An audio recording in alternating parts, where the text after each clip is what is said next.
Good evening, everybody, and welcome into Warchant TV for another Warchant Town Hall. Tonight, we're talking with the head man from Seminole Boosters. It is Stephen Ponder, the president and CEO of Seminole Boosters. My name is Tom Lang. Managing editor Ira Schofel will be driving much of the proceedings tonight with the questions he is asking of Mr. Ponder. But first of all, before we get going, Ira, good evening. How are you? I'm glad to be here, Tom. It feels like we see each other all the time, but I'm glad to be here. This is a little special, a little more special than our normal conversations. It is very much so. And to the man of the hour, good evening, Stephen. How are you tonight? I'm doing great. I appreciate the y'all having me on, and it's great to see you. So tonight, again, the format is going to be, for those of you that are just joining us, feel free to file in, hit that thumbs up at the bottom of the video. It's a town hall format. We're going to be asking some questions from ourselves, the staff side, myself, Ira Schofel, for a block period of time. There are questions that have already been prepared on the Warchant.com Tribal Council. These are Warchant.com members and subscribers who have provided questions for Stephen Ponder about what's going on right now these days with Seminole Booster and some of the major projects.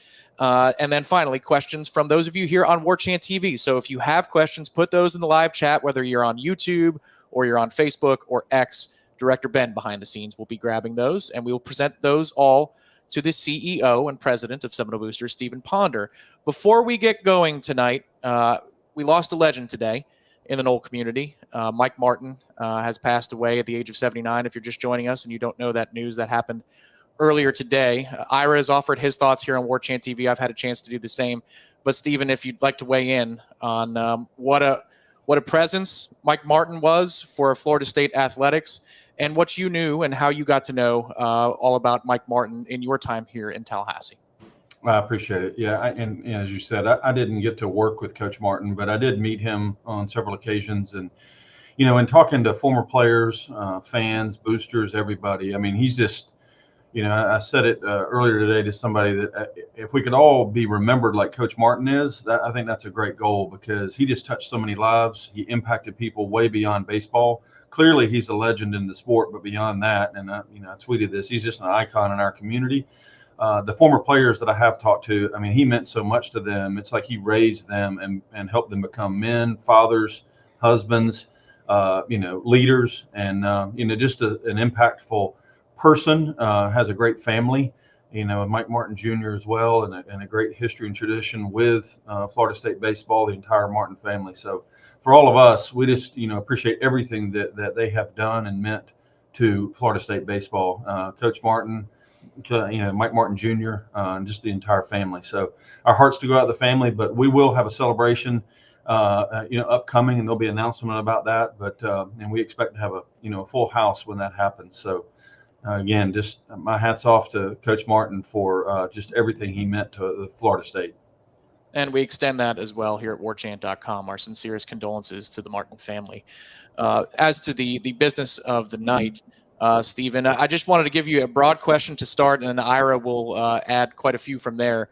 But if you could tell us about Doak Renovations, the purpose behind it, the progress report, what went into the thinking of, the execution of, and where are we now with what's happening at Doak Campbell Stadium? Sure. The first thing is this is a hard project for a lot of reasons. It's hard for everybody that's a season ticket holder. It's hard for everybody who has an emotional tie to Doak Campbell Stadium, because, as I've talked to folks, it's not just like immediate families. It's people who've sat together that have become families. My grandfather used to take me to the games, my father. And so first off, that's kind of the heart and soul of this whole thing is it's not easy. However, our job at Seminole Boosters is to support Florida State athletics and from a financial standpoint. And so, we've got a balance there of what we're trying to give Florida State athletics the best opportunity to compete and win championships. So, with that said, Florida State football, it's an elite football program in our country. And part of the reason we're doing this project is we want to, maintain that, but also following Coach Norvell, continue the climb. And, we dipped for a little bit. We're on the way back. And this is a necessary project for us as we move forward, because the Dunlap Football Center is also under construction with Doak Campbell Stadium. And the two of those combined for football, the way that we are funding those projects, they're intertwined.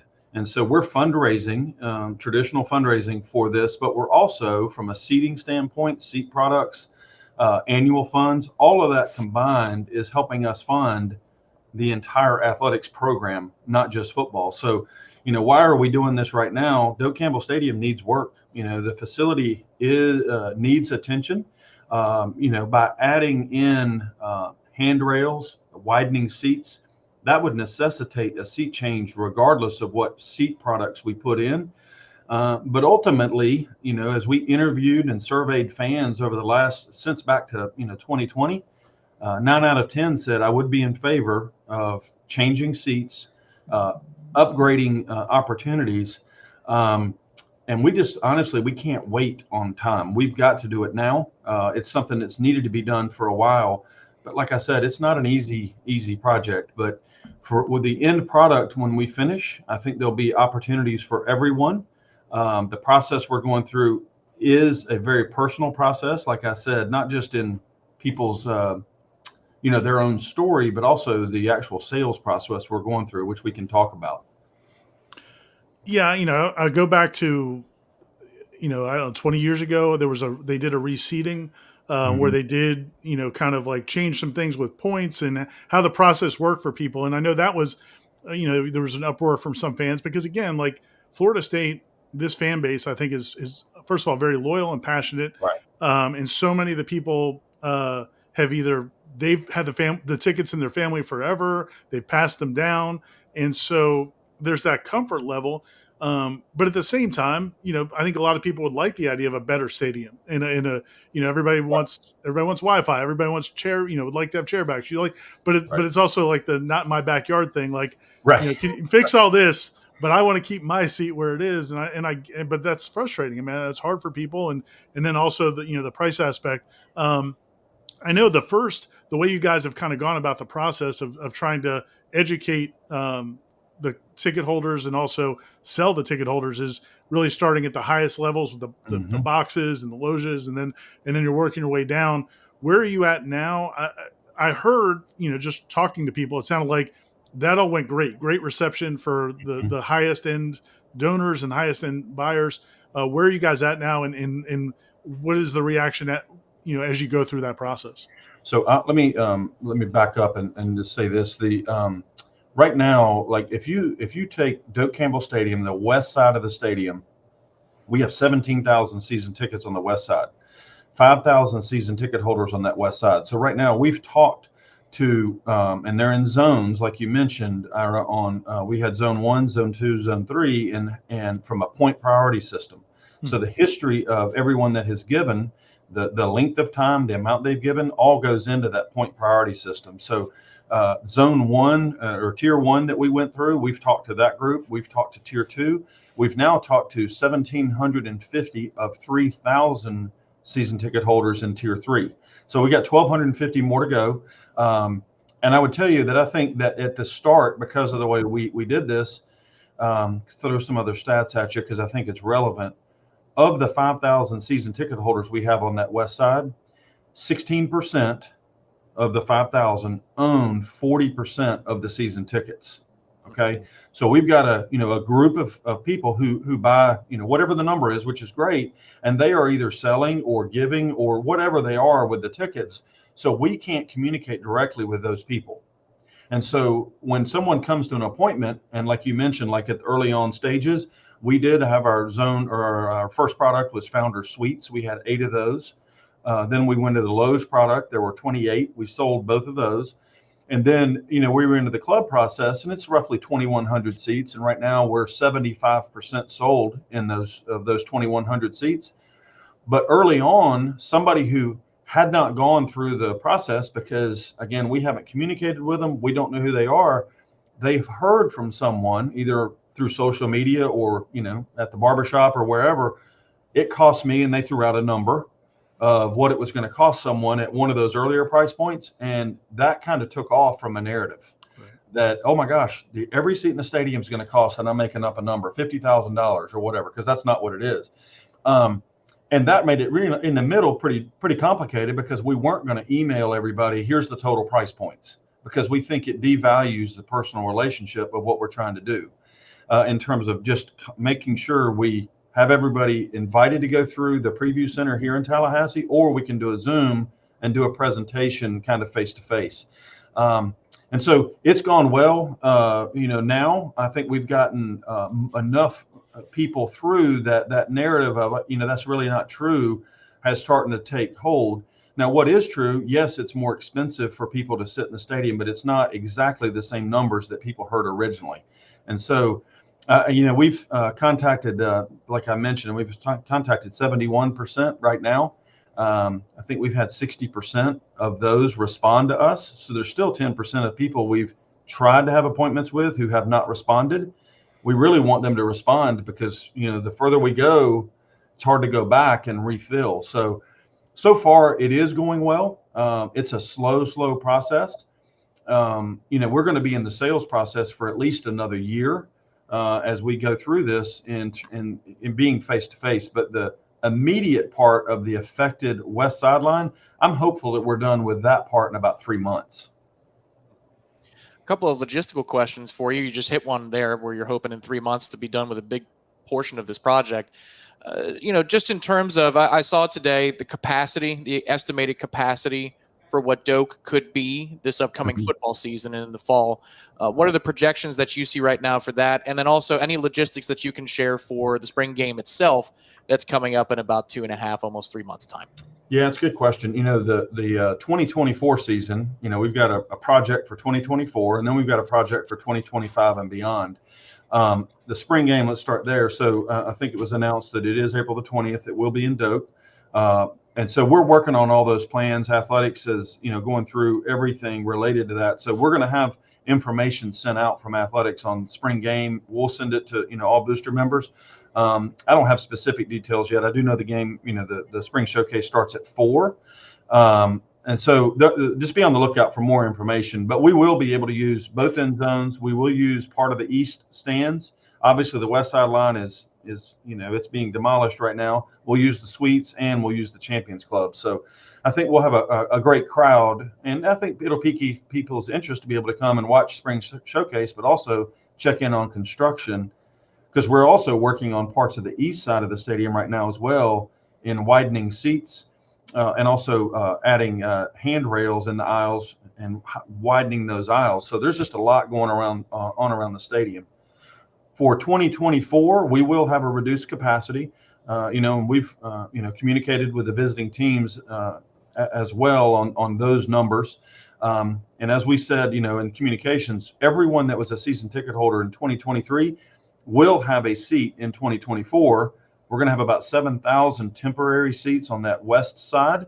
We will start at the field and go up with those temporary seats. And then we're going to start construction for 2025. It'll start from the, if you will, the back wall of the suites and come down. And so we won't be able to use those, but we will use those temporary seats.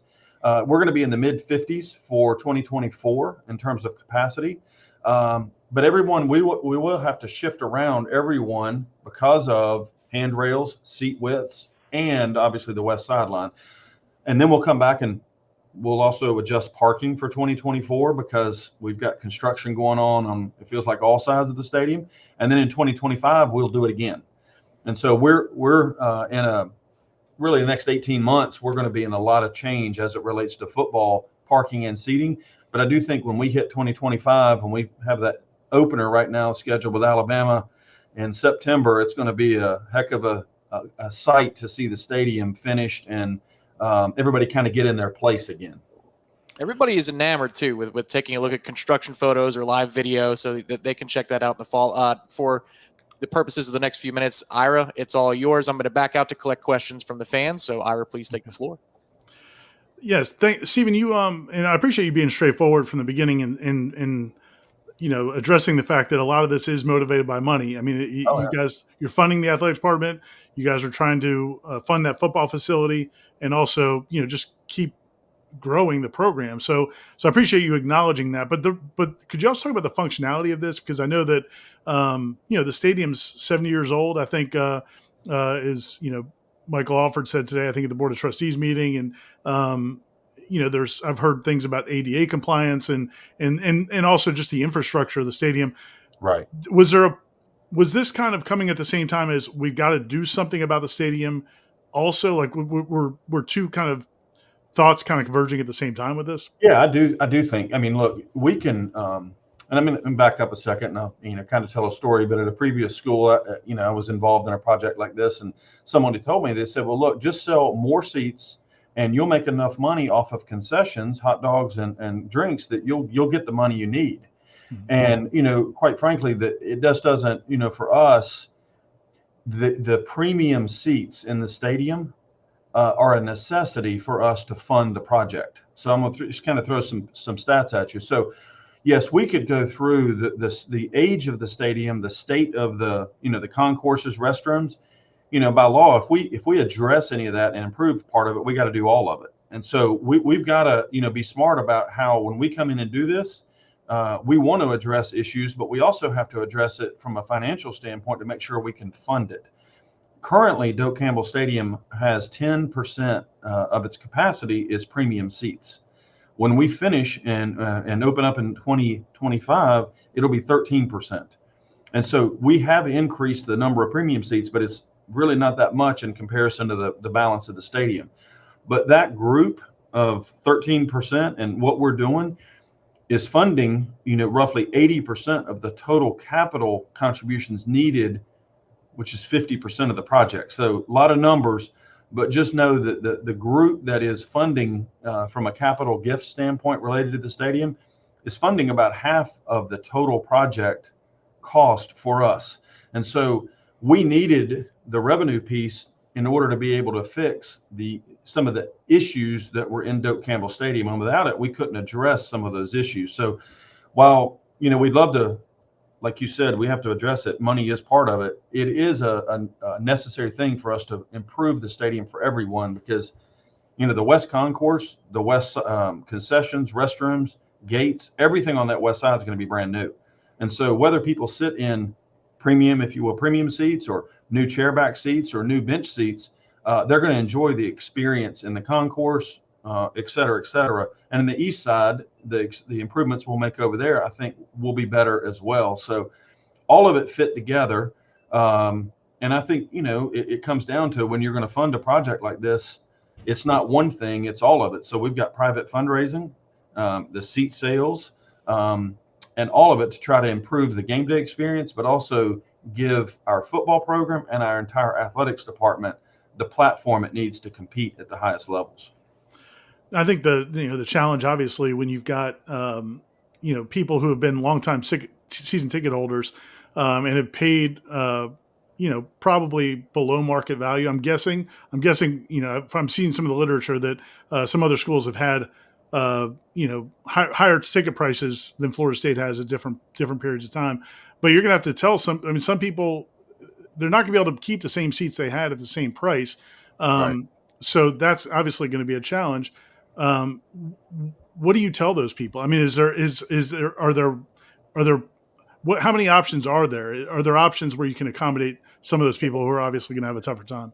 Yeah. And that's part of I guess some people have said we haven't been very transparent relative to trying to give the entire seating options. And again, that was intentional, because we want to go sell the next product and then go on sale with the next one, and then the next one, instead of letting people just choose down the line. But ultimately, we're going to have more than 10 different pricing options for seating. Currently, we're at 3 different options. So, we're going at least more than 10 different options. And I do think there's going to be a seating pricing option for everyone that's relative to what they paid last year. But as I tell everybody, and I've spoken to groups, people may not like what I'm saying, but I'm just going to be as straightforward as I can be. And people are going to have to move, because that west side is completely different. Right. And so they may have to move up or over, but there will be options from a pricing and seats available, because season ticket holders are getting the first shot at this. A couple of things that I've heard, through the grapevine is, as you would imagine, we do get a couple of letters written to us or emails about this. And so, one of the things is that we've sold the if you will, the founder suites or founders lows to new corporations and not to, if you will, boosters or Florida State people, which isn't true, because everybody that we've sold to so far, they've been longtime, Seminole booster members, season ticket holders. They've been in the process. They're not new. And And so we've gone through that process intentionally, that you mentioned from the start, that people who've supported for a long time. And, the question about, kind of, if we ultimately, do we care about this, and do we have an answer for people who have to move? And that's the hardest question to answer, because I'm not trying to sell someone on me being right or them accepting this. The facts are, we have to do this. And this is the path that we chose to do this for Florida State Athletics. And now let's just talk about the best options for everyone. And I know it hurts some people. And I mean, some of the conversations I've had with different people I can recollect one right now from a son and mom from Live Oak, and their teachers. And they were just talking about, where are they going to fit in this? And so that part is hard. But I think as we go through this next year, a couple of things. We're going to get to know our booster season ticket holders very, very well, which is awesome in my opinion. You get to know people very well. But also, I think everyone will be able to see, not that they'll agree with it, but they'll see that there are more options. And so I think it's just going to take us a little bit of time to get through there. On the, when you look at, I guess, just the long-term benefits of this, will there be other opportunities to use that stadium? One thing that's always, I think, people don't realize is that if you look at the athletic budget for Florida State Athletics, so much of it comes out of those 7 Saturdays or 6 Saturdays. I mean, so much of the revenue for the athletic department comes from game days. Are there going to be other ways to use the stadium that can bring in more money and provide better things for the community than it has been in the past?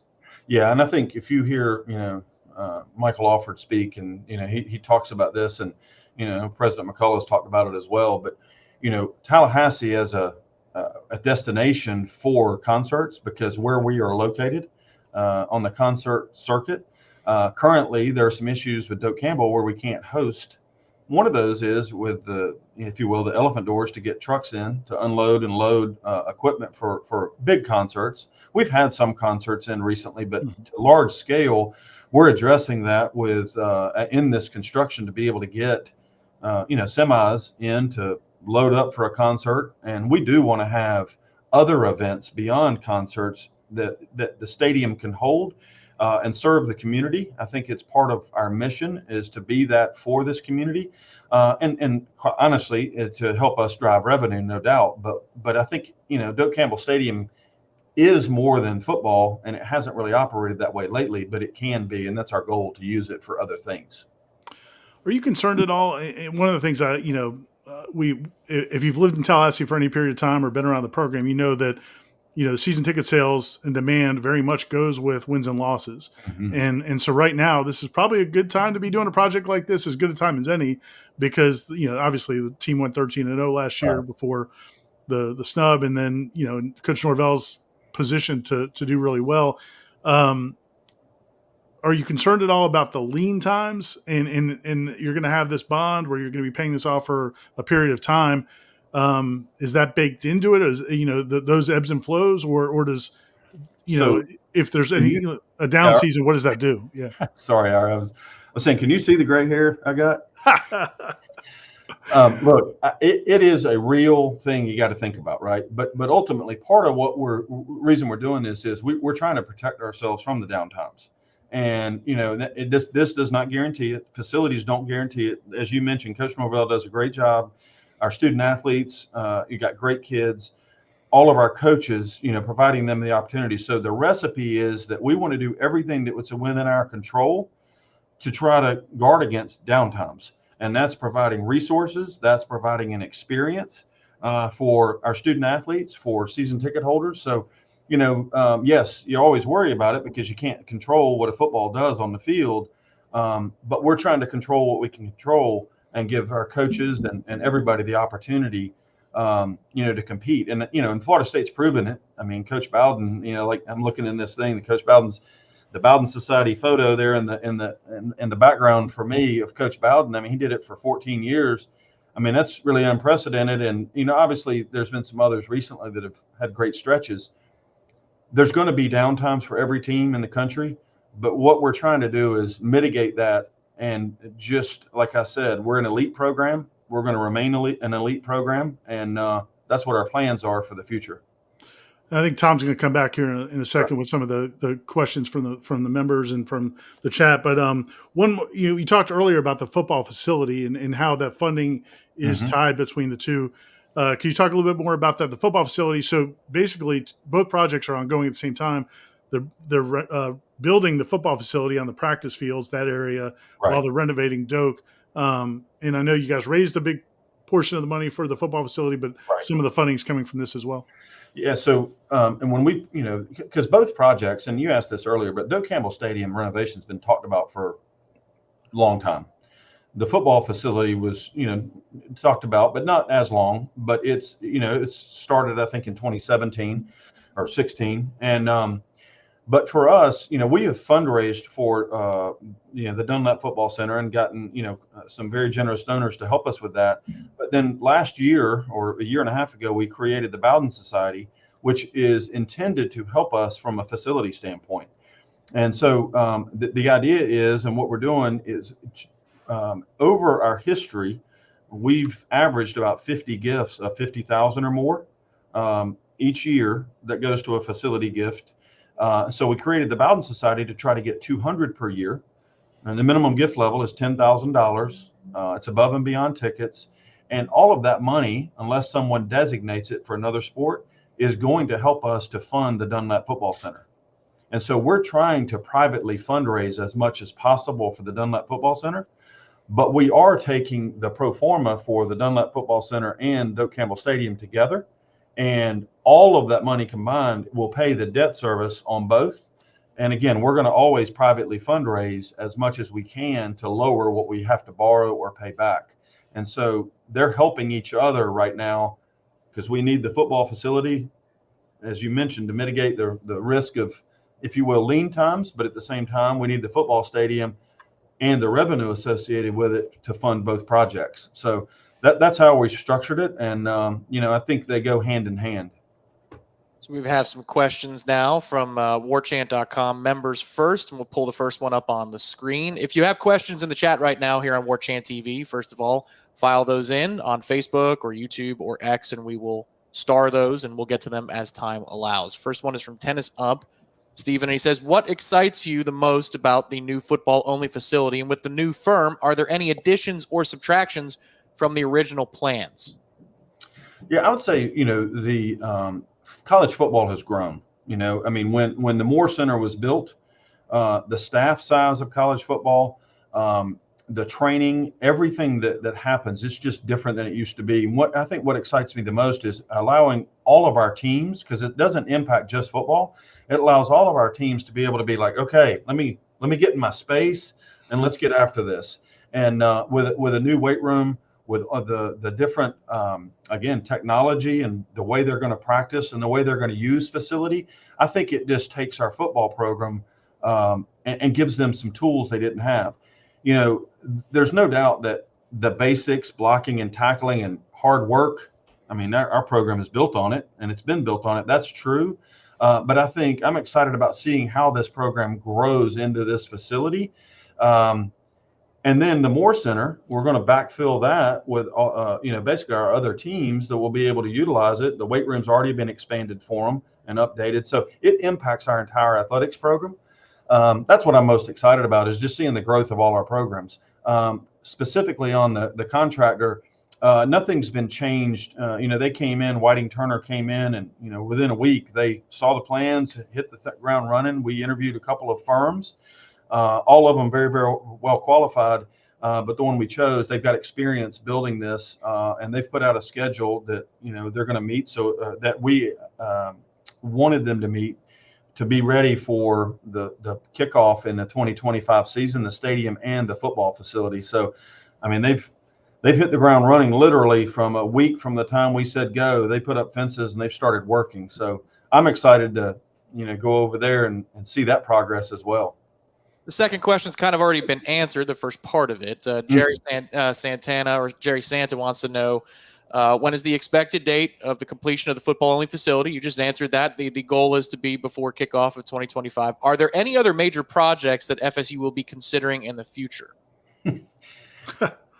Do you have enough on your plate already? I think is what he's asking. Yeah. I mean, I would tell you that Michael and I talk quite a bit, and our entire university as far as just planning, because there's a ton of construction going on at Florida State, athletics aside, because the school's growing but yeah, we do have just a list, and specifically like Elevate Champions that we announced last fall with Gabby Reese as our spokesperson. It's a concerted effort to fundraise for women's athletics. And, in addition to our women's athletics teams, every other team, in addition to football from a men's standpoint, we've looked at every sport and like, what do we need from a facility master plan? And we definitely have plans, that we're working through on all of those sports. But we're not ready necessarily to announce those tonight, but just know, somebody asked me yesterday, when you finish with the football facility and Doak Campbell Stadium, are you going to be able to like stop and breathe? And I was like, well, you haven't been around athletics very long, because we don't do that. Back to your point, we're going to keep going. And so we'll announce those whenever Michael's ready for us to talk about what is next. But, there's a lot of planning that goes in, not just the facility planning, but also from a financial standpoint, support and et cetera, because we want to get these things underway and going. And, but we definitely have other facilities we want to work on. If I could, go ahead. Oh, go ahead. No, you go ahead, Tom. Well, it's a different question, so if you want to follow up, I'd say go. I was actually going to go back to the question before about the football only facility, and I'm just going to make a comment. Steven, you can follow up if you want. You don't feel like you have to, unless I'm wrong. But I think there's a perception with the football only facility that the Dunlap Center, that it's about recruiting, and these shiny buildings is all about fashion over function, and really what you were saying, I think, is the part that I don't think people really, maybe the media hasn't done a good job of selling or explaining to people. But if you go in the football offices right now, I mean, that space is basically the space that they had when Coach Bowden was there. And now you've added, more assistant coaches are legal now. All these analysts now, you got legal, you got scouting department. We're not up there anymore as much as I used to get up there a little bit, but I don't even know where you're putting people. So that's a part of it also. Plus, I think like the training in terms of rehab and all those facilities, haven't those been – Florida State's needed to improve those for a while, right? I mean, there's a lot of function to this. Yeah, and it's and I agree with you. I mean, and look, there is no doubt that recruiting is part of this. You can't say it's not, but it is. But the functionality of the training methods, the technology available today, it's just different. Whether it's virtual reality and, people are, the kids are training with that from a quarterback standpoint or what have you. Weight room.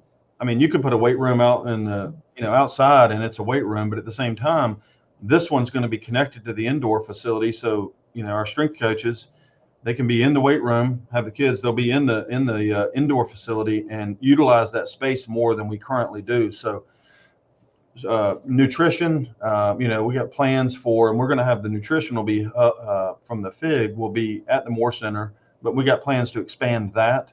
But inside the football facility specifically, as you mentioned, the sports medicine area, totally different. And so, yes, it's beyond just the flash that's needed. It's also just space. I mean, you think back to, like you said, on the number of analysts that we have. I mean, 15 years ago, recruiting departments didn't exist. Right. But now you've got full recruiting departments, not just for high school, but you're recruiting the portal, high school, your own locker room. I mean, it's a different game than it was in terms of staff sizes. Next question. I believe we have an East Side season ticket holder here, wondering, Panama City Nole, will the East Side have seats with backs? Is that in the cards in the medium or long term? Yeah, it's a good question. Part of what we're doing with the West Side, the current tread depth in the entire stadium, when you sit seats and your knees are right in someone's back, 27 inches is the current tread depth. The West Side is going to get expanded to beyond 33 inches. The East Side, we can't impact that tread depth. And so our plan is right now we're going to put a seat bottom. It's a mesh seat bottom that marks someone's seat to get everyone off of the bleacher seat and mark their, the seat. But we won't be adding chair backs specifically just because of that tread depth. And we don't want to force people to have that as an issue. But we do think, getting people off of the metal bleacher and defining that seat will be an added bonus. So, and it'll be a wider seat? Wider seat than currently is there. Wants to know about Ireland. Wants to know if there's going to be a booster presence in Ireland. Are you going to be making your way over there, Stephen? Oh, yeah, absolutely. I would say the events in Ireland, I think all you have to do is walk outside and you will hear the war chant and just follow the sound, and that'll be the events in Ireland. Because, I was lucky enough last summer, I was over there at the end of the booster cruise, and when we were there, and the area where all those, pubs and bars are, it really feels like a college town. And it's really awesome. And I think, the number of Noles that are going to be there, I think that's the event that's going to happen. And we're going to play a football game. But we will have, through the travel packages and other things, we'll have some, specific booster events related to that. But I think by and large, we're all going to be, in one of those areas, just having a great time watching the Noles play in Ireland. And what, Tom, isn't there Bjorn Werner's going to be doing an event that we're going to be part of, right? That is correct. That's going to be a very nice game day atmosphere where it's around. It's a ticketed event for 2,000 Seminoles fans, in addition to all the pubs that we're going to be at. Yeah, we're going to see a lot of each other, I think. When we're over there, Ira, you're going to be. That's good. Yeah, I'm just looking forward to trying to stay out of trouble. On the topic of going back, just to follow up on that last question again. I keep going back to 2 questions ago. You may have said this, but I didn't catch it. But I want to clarify for people. So if you give, even if you don't even join the coaches club, can't you designate money just to a sport? Can't you give a gift? Like, I want my money to go to soccer. I don't want to, or whatever. That works too, right? Yeah, in the coaches club, you can definitely designate which sport you want your money to go to. Gotcha. So, so the annual fund is a general annual fund, Okay. And the coaches club is specific to the sport that you would like to support. And then NIL can be general, the Battle's End, or you can select your sport. And I think we'll have some more news on the Battle's End and how that's going to operate, because again, we can talk about it and market it. We just can't onboard the money. Gotcha. The questions from folks in the chat now. Here's a lighthearted one. Somebody is snooping in the background there, Stephen. Eddie wants to know, where do we get the Bobby art in the background? that is an impressive painting. Where did you find that? Yeah. So that's a dangerous question, Eddie. So so that painting came from our Bowden Society opening night when we announced it, and it was actually painted upside down live, and then he flipped it around, and everybody's like, "Oh my gosh, it's Coach Bowden!" And so it is a Bowden Society print, and it's part of the Bowden Society is where that print comes. So if you were definitely interested, email me, and we can figure that out. And for all Bowden Society members, I think they may see that print in the future in some point. So, why don't you tell your email address if people want to contact you directly? Yeah, it's Stephen, STEPHEN, Ponder, PONDER at FSU.edu. Stephen.ponder@FSU.edu. Can I ask one more general question, Tom? I could see it. You wanted to ask. Well, go for it. Stephen, you've been here for a few years now, and you worked at several different athletic departments. You've been here long enough. You definitely have the feel, and you know everybody, you know the players, and all that. Is there anything that is what's been a big takeaway since you've been at Florida State in terms of what animates donors, what really matters, I guess? Yeah, I would say that the number one thing for me is I watched Florida State from afar. I was on the other sideline, got my tail kicked in Doak Campbell Stadium. I told Charlie Ward it was 62-3, and it was 12 noon, and I got crushed. But my heart and passion are with Florida State. You can't be around this place and not be 100% in. And every day, that's what my wife and I are every day in this. So I love this place. I love the passion of this place. I would say that the thing that hits me the most is that from a competitive standpoint, Florida State can win. And obviously with women's soccer most recently, we can win and compete for national championships in every sport. Now there's some work to do in some, but we have the ability to do that. The second thing is the size of our fan base, alums and fans. I had somebody tell me when I first got here, they weren't sure that from a fundraising standpoint, we had the chops to compete with others. And I'm like, after being here, we definitely have the chops to compete. Our fans are very loyal. The boosters are generous, and we have the ability with the number of fans we have. Our biggest challenge is getting to them all from a staff perspective. And that's really what we're trying to do, is up and down every coast around the state of Florida, Alabama. We've got, people that live all over the state that work for Seminole Boosters in Atlanta. And we want, from a connection standpoint, we want to talk to people in Denver and LA and, wherever that want to support Florida State. Even if they don't buy season tickets, people can make an annual fund contribution. They can make a coaches club gift. But the passion around the total Florida State athletics is, you feel it. And so I love every part about it. Don't let the name fool you, Stephen. This is Gator Kirk, one of the biggest Noles that we have on the boards. But I was going to say, Gator has emailed me before. Yes. Okay. Well, he wants to know about the gear, the swag, Nike apparel. Any updates on select Nike apparel for booster purchase? That's so funny, because I emailed Gator back and I was like, you got to tell me the story on the name. And he emailed me this question, I think, a couple months ago, and I am working on that. It's a harder answer than one might think because of the lead times on trying to order some of this stuff. So Gator, I'll get back with you on that one. So I appreciate it. I like that he's following up on a live setting. Like, he's turning the light bulb on you. He's like, and the good news is I did respond to him, so that's better. So. You can't hide from him. Florida man in Texas wants to know, are the Chiefs staying in the north end zone for 2024, or are they going to move back to their old spot? Any plans for where the Chiefs go? Yeah, they're going to stay where they are, and they will be there, because last year we put in some seating in that area. But one thing on the Chiefs, we're going to be announcing soon that the coaches clubs that we have, we're going to be adding the marching Chiefs to our coaches clubs to be able to raise money for them for away games and other things. And I know the athletics department is working with the marching Chiefs on their physical location where they are, but they're going to stay in the same location. They're fantastic, and man, they make it home and away. They're vital. That's worked out so well. I mean, when they moved them, I wasn't sure, but having them next to the students, I think is really worked out really well. I'm glad they're being added to the coaches clubs. I'm sure Dr. Plack is fired up about that too. Yeah. I don't know if I was supposed to announce that yet, but I did. So we'll keep it. It's just between us. It's just between us and 400 or 500 people here that are watching. Yeah, that's right. That's right. Let's see. Chris wants to know, he's a tier 4 ticket holder.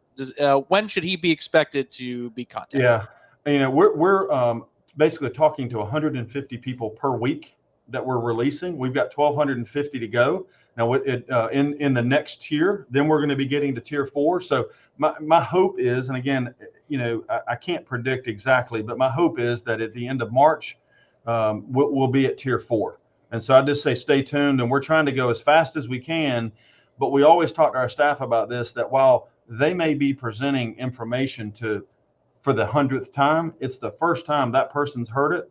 So we can only, we want to make sure that we're genuine and locked in on every visit. So we're going to stay steady on that process. But specifically on this, my hope is that by, April, we'll be at tier 4. We've got a couple of questions that are kind of similar. One from Richard, one from Hayden. I'll put the one from Hayden up. I know this is a really long-term question, but was the thought just about the future? This is the stadium renovations. Being right after 2025, or was there a thought about any changes in the 2030s or 2040s? So was there a long-term, hey, in case we ever wanted to do this later on, part of the math that you guys did as you were, cultivating a plan? Yeah, I think, again, I don't know that I can, I think that there is an ability for us, if we want to add in the future, we could. That is a possibility for us. But I think for the short term right now, our focus is on, what you're going to see in 2025, and not on the race for seats. Because college athletics, we all watch what everybody else does. There are some markets that can do it better than others. Ours, for where we are, we think that with Doak Campbell Stadium being the size that we're going to, the game day experience and everything associated, we're going to be in a great spot. But the door's not shut on what could happen. by any means, but we're, we really want to focus on it being the biggest and the best game day experience you can have, and not necessarily just the biggest. Yeah, I wanted to say one thing on that, the seating size, the stadium capacity side. That has been something we hear a lot. People are like, why would we go down from 82,000? Because it went from 82,000 to high 70s when they put in the Champions Club, and now it's going to go lower in the 70s when this is all said and done. The one thing, two things I wanted to say, I wanted to say, and then you can follow up. But one is, I had a conversation with an administrator at FSU back in the early 2000s, and this is probably in the mid 2000s, and they were telling me at the time, we probably should have never expanded as big as we did. Like, they were at that point in the mid 2000s, they were already thinking maybe we went too big, because when they expanded to that size, it was in the middle of the dynasty, right? And you were going to get people from for wherever. Plus, the TV experience was different. Plus, people had to be at games. It just, everything was, there's so many things about our lives that were different in the 80s and 90s than they became in the 2000s. So from that standpoint, it feels like the trend has been going smaller for a while for most people, but then people do see Tennessee's got 100-something thousand people, and they see Michigan with 100. And so, but the geography of Tallahassee is a challenge too, right? So, I mean, if you could just talk a little bit more about that. Yeah, I think, again, if we were chasing size and we just did it and said, that's what we're going to do, it's one thing. But I think back to the point on from a planning standpoint, we wanted to build the right size stadium based on our history. And so, we had a long discussion with our board and some former players about what it was like in the 80s, what it was like in the 90s, the 2000s. And like you said, the TV experience was different, because it used to, you could watch one game at this time, one game at that time. And so you had to be at the games. TVs have changed. Everybody at home, and I get it. I mean, travel, hotel cost here, and they're a real issue for people to travel in for games. And so we went back and looked at a ton of data related to what the sold ticket was, announcement, or the sold tickets for the games were, what was the scan number, and what was the announced number, because we wanted to see. And if people remember the Notre Dame game, I want to say now 2 years ago, 3 years ago, when we're here, that crowd that we had in there is going to be literally about the same number that we're going to have in 2025, same number. Now, we announced 79,000, which is what our announced attendance is. But I just tell you, around the country, when people do that, you don't know if they're announcing on distributed or scanned. And so we don't want to get distracted by, hey, what size of our stadium, because we want to get the best experience possible. It's going to be loud. Our fans are going to be loud. The game in Orlando, in our last year at the Cheez-It Bowl, we kicked off against LSU. It was in the high 50s, low 60s, that game. And it was really loud. And so for a lot of factors, the region, et cetera, where we are, just the global trends around the country, there are, and again, you mentioned them. I mean, Tennessee and Penn State and some others, size is where they go. But even some of them, they're taking out seats right now and putting in premium seats. They're reducing their capacity. Now, they're reducing it from 106 to 102, but they are reducing. So I get the numbers there. But for us, we want to just be the best we can be. And I'll just tell you, from a marketing standpoint, the value of season tickets, the value of a ticket is set on the last ticket sold, not the first one. And so if there are empty seats, it just erodes and erodes. And so we want to have a sold out place, and it'd be hard to get into and be a hard place to play for our visitors. You might not say it, Stephen, but I think our friends to the south of Miami, they lean on that tickets distributed and announced crowd rather than the scanned tickets. So, yeah, you want those numbers to all line up. Eddie with the contribution, he's following back up. Eddie's $10 closer to the Bowden Society. I know he's got a long way to go, but in honor of Mr. Ponder getting 9,000 emails for details on the Bowden paint. Thanks, Eddie. I appreciate it. Southernmost. On that note, what he put in there, I think he put $9.99. I mean, that's hilarious. But I appreciate it, Eddie. All right, go ahead. So Southernmost Seminole wants to know about the Spirit Spear. Can the Spirit Spear ever come back? What do you say? Yeah, great question. Great question. Michael, we've talked about this. And so just tell them it is on the docket in terms of discussions about it and what it might look like and all that. But again, I know fans love that, but again, when that was in and what school boards look like now. Yeah. But just know that it's being discussed, and I'm not saying it's coming back, but I'm just saying it's being discussed, and I know fans love it, and it's pretty cool. So it is funny. If you think about what the stadium looked like at the time when the Spirit Spear was there, and if you just plucked it back on top of it, what it's going to look like in 2005, might not fit exactly, but no, it was definitely super popular. Yeah, no, I agree. That's that awesome. concludes the YouTube chat section. So I wanted to ask Stephen. There was one question I can't find it here in the Tribal Council, but we had a member asking: do you think that when 2025 kicks off, and that's a big football game here in Tallahassee at Doak Campbell, I think that's a conference game? Just a pure speculation. All right, Wow. good being with y'all. No, I'm just kidding. And look, it's kind of the elephant in the other corner, right? Is all the stuff, and all I can say is that the university leadership they're fighting hard for Florida State, and it's part of the equation for us from a competitive standpoint that we have equal footing, and so I just they're going to push and. We're behind them, and I don't know what's going to happen, but it's a great question. I wish I could answer it, but I don't have an answer for it. Well handled. Ira, any final questions from you? No, I'm good. Stephen, I appreciate the time. And I know I'm sure there are people watching this who appreciate it, and there are probably other people who are still not going to be happy. But maybe when you sit down with them in person, you can kind of explain it, and at least like you said earlier, you may not be able to make them totally happy, but you can at least let them understand the real information and why you guys are doing what you're having to do. So I appreciate you coming in and trying to take some time with that. Oh, absolutely. And I'll tell you that, like I said, every conversation, it's the first conversation we've had about this, because it doesn't matter what somebody else thinks. It matters who the person we're talking to thinks, because it's their story. And so I just specifically, I got a letter during the season from somebody, and he was one that was getting tickets through his aunt. He's not a booster, and he wrote me a really, really long letter and just said, according to my aunt. And so he repeated a bunch of numbers, and they weren't accurate. And I was like, hey, just meet me at the game on Saturday. And so, one of our staff members met him here, and we talked through it. And after it was over, he's like, look, I don't 100% agree with what you're doing, but at least I understand it now, and I'm going to do something. And that's all we can ask for. And so for everybody, I just appreciate your patience with it. Again, if you've got questions, please email me. And if I don't email back, I'll email you back for sure. But if you want to have a conversation, we'll have somebody follow up with you. But I will respond to you. But I just appreciate the support. It takes a village to support the athletics department at large.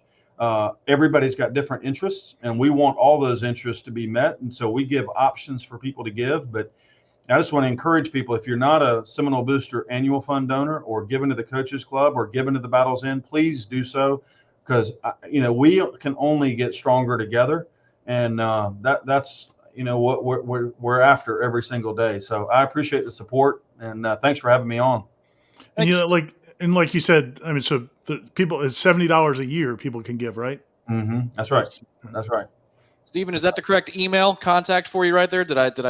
You got it. Okay. You got it. As long, I don't have my glasses on, but that looks good. So, yeah, that's right. That's Stephen right. Ponder. Yeah. For further questions for Stephen Ponder, President and CEO of Seminole Boosters, that is the email at the bottom of the screen. If you're listening via podcast, it is stephen.ponder@fsu.edu.